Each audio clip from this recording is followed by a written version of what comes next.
Olá, aventureiros! Bem-vindos aos Trovadores Modernos. Eu sou o Ettore e hoje nós vamos dar uma olhadinha no funcionamento de alguns conceitos básicos do sistema Dungeons & Dragons 5ª edição, ou D&D 5e. O que você precisa primeiro para poder jogar? Você precisa entender o seu personagem, como funciona um personagem e como a gente cria um personagem para o jogo. D&D 5e é um sistema muito simples em que uma pessoa narra uma história e as outras pessoas criam personagens que interagem com essa história. Para criar o seu personagem é necessário, claro, um nome. Você pode pensar num nome legal, você pode partir do seu nome para criar um conceito de personagem, ou você pode fazer todo o resto e depois pensar em algum nome que combine. Então, para a gente dar uma olhadinha no resto, o que você vai precisar saber na hora de criar o seu personagem? Todos os seus personagens vão ter alguns traços padrão, como raça, classe, nível, tendências e também um antecedente.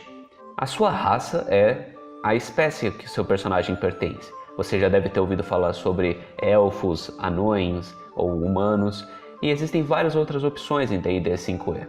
Existem pessoas dragão, existem pessoas robô, existe uma grande variedade de opções que você pode escolher para o seu personagem. E depois da gente pensar no que ele é, vamos pensar no que ele faz. A classe é basicamente a profissão dele. Essas são aquelas opções básicas como um bardo que canta e faz shows, um guerreiro que desce a porrada ou um mago que conjura magias.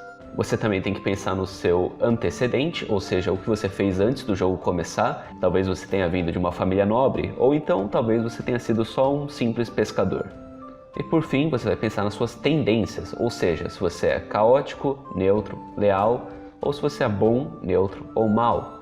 Esses dois eixos de leal a caótico ou bom para mal vão definir como o seu personagem é visto pelas pessoas e o que se pode esperar dele. Então, quão provável é que ele siga as regras? Quão provável é que ele respeite as leis de uma cidade quando ele chegar nela?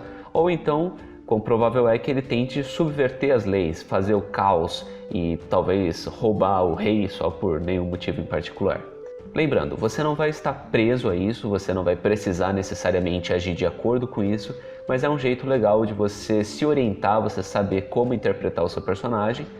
E também é legal você respeitar isso de alguma maneira para o jogo poder entender quem você é, porque alguns efeitos mágicos e tudo mais vão precisar interpretar a personalidade do seu personagem. Em um mundo em que existe magia que pode sentir o seu karma, uma pessoa boa e uma pessoa má não vão para os mesmos lugares, eles não têm acesso às mesmas coisas. Mas, claro, isso não impede que você simplesmente mude.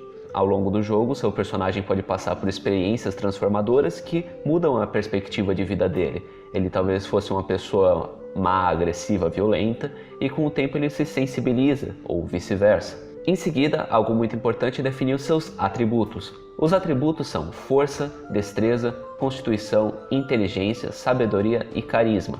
Esses atributos recebem um valor de 1 até 20. E aí cada um dos valores que você colocar ali vai trazer algum tipo de modificador para sua rolagem. Então você talvez vá somar algum número quando você rolar o dado. Além dos atributos, seu personagem também vai ter perícias, que são pequenas habilidades do dia a dia em que ele pode ser melhor ou pior, como fazer acrobacias ou então entender de magia ou ser muito mentiroso. E não se esqueça, o seu personagem também precisa ter uma personalidade.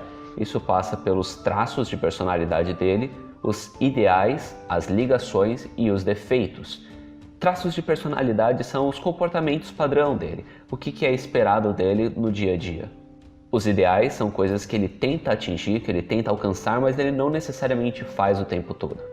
As ligações são as questões concretas a que ele se prende no dia a dia.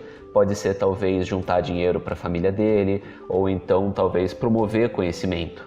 E, claro, nenhum personagem vai ser tão legal se ele não tiver um pequeno defeito que ajude a caracterizar quem ele é no mundo. Existe muito mais coisa para falar sobre o sistema. Se você quer saber mais, fica ligado no nosso próximo vídeo, em que a gente vai falar sobre atributos e como atribuir valores para eles. Boas rolagens e até a próxima com os Trovadores Modernos.